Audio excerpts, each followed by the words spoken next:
चिन्ह, नाव याच्यापेक्षा कर्म महत्त्वाचं असतं आणि मला शिंदे साहेबांवर विश्वास आहे का त्यांचं काम खरं तर बोलणारं आहे.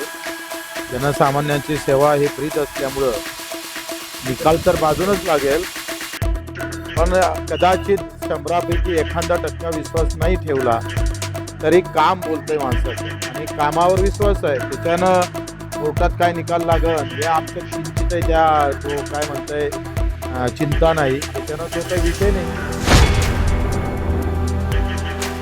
त्या सगळ्या गोष्टीबाबतच मी विधान परिषदमध्ये सत्यान्नवची चर्चा आणली होती, त्याच्यावर आश्वासन दिलं होतं. आता मंत्री महोदय गंभीर नाही, पुन्हा सत्तेत राहून आंदोलन करायची वेळ येऊ नये इतकंच म्हणणं आहे. साहेब असं म्हणतायत की नारायण राणे साहेबांचं नाव जे आहे ते खासदारकीसाठी ठेवल्यामुळे मला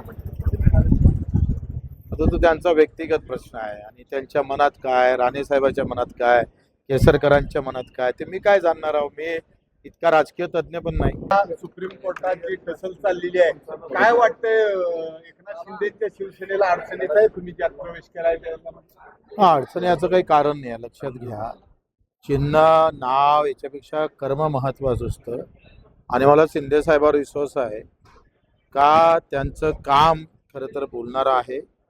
जनसामान्यांची सेवा ही प्रीत असल्यामुळं निकाल तर बाजूनच लागेल, पण कदाचित 100पैकी एखादा टक्का विश्वास नाही ठेवला तरी काम बोलतंय माणसाचं आणि कामावर विश्वास आहे. त्याच्यानं कोर्टात काय निकाल लागन हे आमच्यात किंचित आहे, त्या तो काय म्हणतंय चिंता नाही, त्याच्यानं तो काही विषय नाही.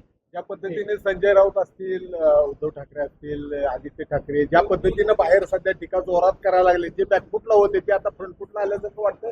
कपिल सिब्बल खूप मोठ्या प्रमाणात त्याला काही अर्थ नाही. मला असं वाटतं का एकंदरीत शिंदे साहेबांची धावपळ, त्यांचा संपर्क, त्यांचा लोकभावना ह्या ज्या महत्त्वाच्या आहे, त्या कसं आहे, फक्त नावावर आणि चिन्हावर सगळं काही होत नसतं.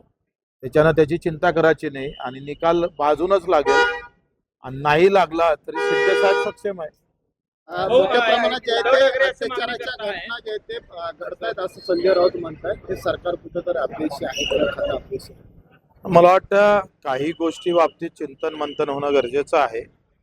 जर अशा प्रकारच्या घटना वारंवार घडत असेल तर छत्रपतीचा आदर्श घेतला पाहिजे आणि अशा पद्धतीची जे काही घटना असेल त्याच्यावर कुठंतरी मोठ्या प्रमाणात ॲक्शन प्लॅन तयार करून त्या कशा टाळता येईल आणि झाल्यानंतर त्याच्यावर कशा प्रकारची तातडीनं सजा देता येईल, हे प्लॅनिंग किंवा याच्यासाठी नवीन कायदे आणणं गरजेचं वाटतं. 29 तारखेपासून मनोज जरांगे पुन्हा एकदा आंदोलनाला बसायला लागले. तर राज्य सरकारने ज्या पद्धतीने त्यांचा विश्वासघात केला अशा पद्धतीचा आरोप होतोय.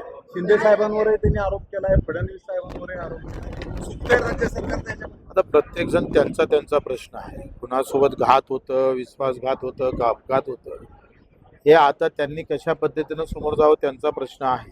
आणि आम्ही पहिलेच ठरवलं का जातीपाती धर्माच्या या अशा राजकारणात आपण पडू नये.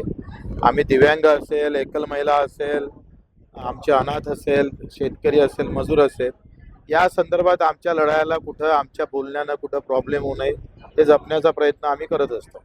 खरं तर राज्यभरामध्ये अनेक आश्रमशाळा असतील, त्याचबरोबर दिव्यांगांसाठीच्या आश्रमशाळा असतील, अशा ठिकाणी त्यांची हाल होत आहेत कारण त्या चांगलं अन्न मिळत नाही, अशा पद्धतीच्या गोष्टी समोर आल्या. या बाबतीत मी विधान परिषदमध्ये पण चर्चा केली. आमच्या अतुल सावेंनी मला शब्द दिला का मी CM साहेबांसोबत याच्याबाबत बैठक लावतोय आणि आता 1 महिना होतोय.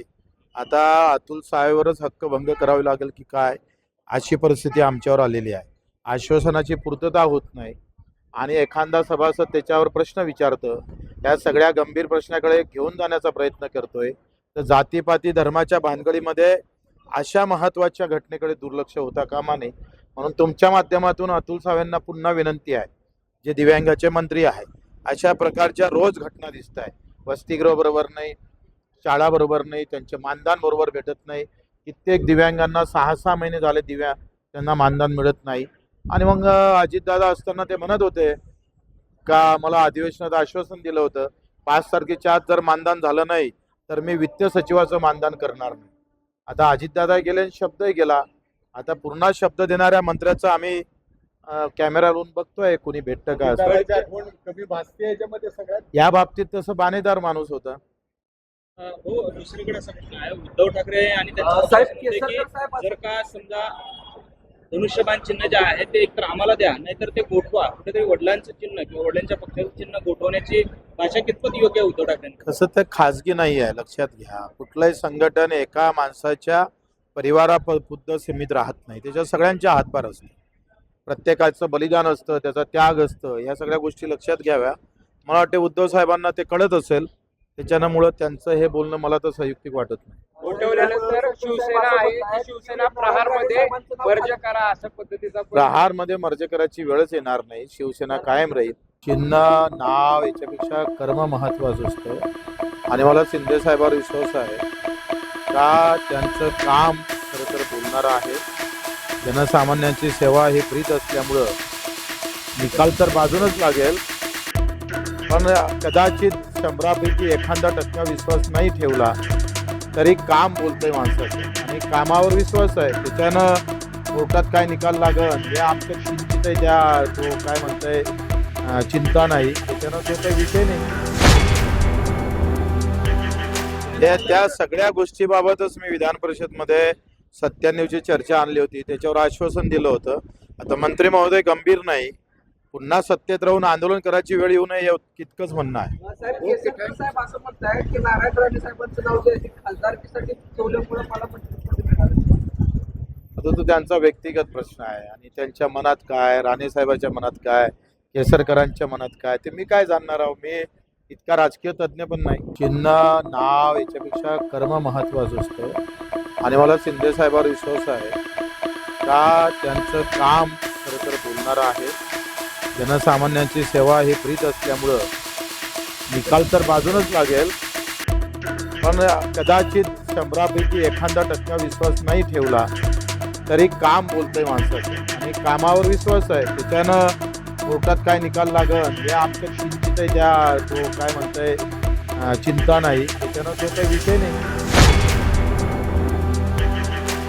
त्या सगळ्या गोष्टीबाबतच मी विधान परिषदमध्ये 97ची चर्चा आणली होती, त्याच्यावर आश्वासन दिलं होतं.